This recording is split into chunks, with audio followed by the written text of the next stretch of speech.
Good afternoon. I want to thank everyone for being here. We are actually completing another executive session of the Emergency Operations Center where we're functioning basically at level 2, bringing most of the heads of government in the region together to really talk about how we prepare and protect the safety of the citizens with Tropical Storm Faye.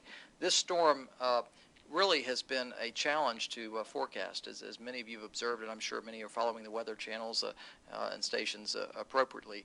But trying to make decisions based on the forecast has been really, really difficult. Basically, what we know is this storm has strengthened as it went over land, which was unusual and unpredicted. We know now that it looks like it's going to be exiting the state at some given point, possibly going into the Atlantic, and then, of course, possibly gaining more strength and then possible re-entry.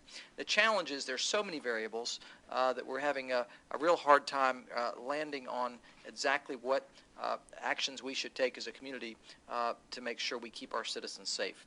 We do know this. We're going to be experiencing a very significant rain event. But we think we'll have a better idea at the 5 o'clock forecast what exactly that means, when we can expect the intensity of rain and possible wind, and also what kind of direction the storm is taking, and, of course, inevitably what impact it has on this community. At 5 o'clock, we will be convening the executive group of the Emergency Operations Center to make some pretty definitive decisions on school schedule and also sheltering opportunities. We have postponed these decisions because the direction of the storm has been somewhat uncertain and the immediate impact on this area has been uncertain. We think at 5 o'clock we'll then have enough information, and I paralleled it in our meeting to really calling audibles. Here we are in real time, game time, trying to really understand what this storm is doing. Every single forecast we've had at the given checkpoints has been pretty dramatically different. So as we work to make sure we take the preventive measures to keep our community safe, we will keep you advised. But 5 o'clock is the forecast we think will give us the information to be a lot more definitive as to what we will be recommending with school schedule and also sheltering opportunities in the city. I've got joined with me here Under Sheriff Frank McAsee, of course, the Superintendent of Schools Ed Pratt Daniels, Chief Centerfit, who runs our Emergency Operations Center, and of course our Council President Ronnie Fussell. I would be happy to answer any questions, but again, we're going to be relying at the 5 o'clock forecast from the National Weather Service, Steve Litro, who we rely on exclusively for our forecasts. We will be getting a forecast from him around 5 o'clock to really make more definitive decisions on what we're going to do. Any questions, be happy to have. Mayor, how much lead time would you actually need if you were to close schools, say to open shelters? Do you need more than 24 hours? Ideally, we'd like to have a decision by 6 o'clock this evening as to whether we'll have school on Wednesday.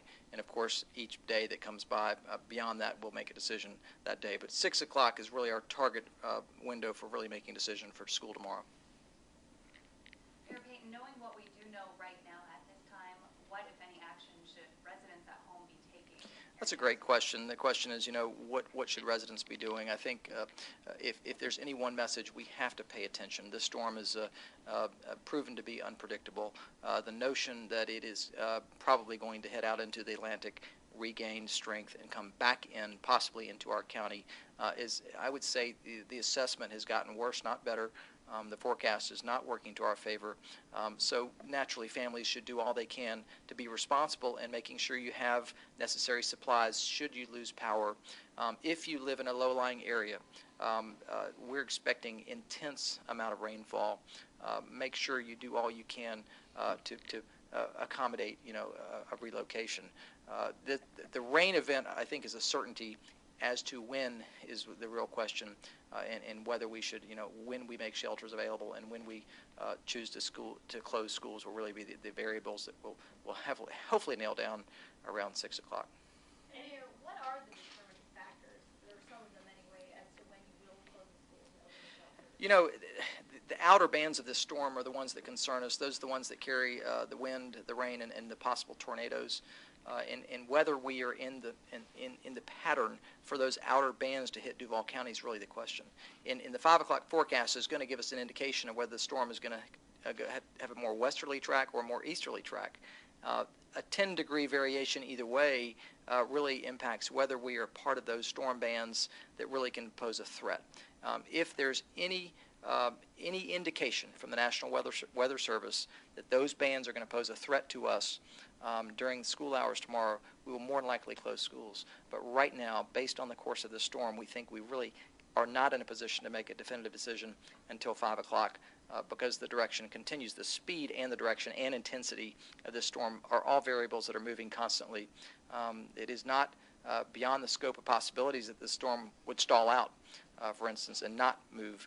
So we've got a lot of variables that hopefully will have a better indication at 5 o'clock so we can make the best choice to keep our citizens safe. What preparations for putting more officers, more firefighters on the street once the storm is here and keeping our citizens away from any debris, low-lying power lines, just keeping our area safe? Yeah, that's a good question. We've learned a lot of lessons from 2004. And certainly one of those lessons was the pre-positioning of teams to deploy in the immediate pickup of debris once we have the tropical winds that are subsiding. So I would say that, having pre-positioned teams around this community so that major thoroughfares are open so emergency vehicles can move around the county will be first and foremost. And that is, fortunately, we have contracts in place and a fire department that stands ready to meet the needs should it be necessary. We're already seeing a number of calls from people trying to get ready, but saying, what about the city itself? Our ditches are full of debris. We're having problems with drainage already. What do you want to tell them to do? And, what about Public Works? Are they out there? What do you do? We have standard protocol at Public Works upon a threat like this or any major storm system, trying to clear up any of those catch basins or ditches that would prevent a flow so we can have drainage. And we're now in that mode now. And, of course, Alan Mosley and Joey Duncan with our Public Works departments are certainly in the mode of now making sure we're clearing all those necessary ditches and catch basins so we can have good flow if necessary. And we also look forward to some of our new pump stations working, particularly in San Marco, which looks like we might get a chance to test it out this storm cycle.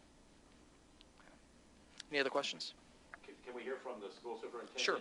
Basically, what you want Good. parents to know, because they are going to be concerned about sending kids to school tomorrow, then with heavy rain coming during the school day. How do you make sure that the kids are safe? Well, if we have any concern as to their safety, we will not have school. We are going to experience probably at least some level of wind and rain. So is it going to be something more like we experience with a typical rainfall when we have storms through here? If that's the case, we may decide to have school open. But if it's beyond that and there's danger of tornadoes or beyond reasonable usual kind of wind and rain, then at that point we will call it. We do want these extra 5 hours to between 11 and 4 or 5 o'clock to get some more reports to see if it's tracking differently so we can make the right call. But certainly if there's any question, we're going to err on the side of safety and not have school if there's a question. So basically we've heard from the mayor and we've heard from the school superintendent. Okay, great. Thank you all so much. Yep.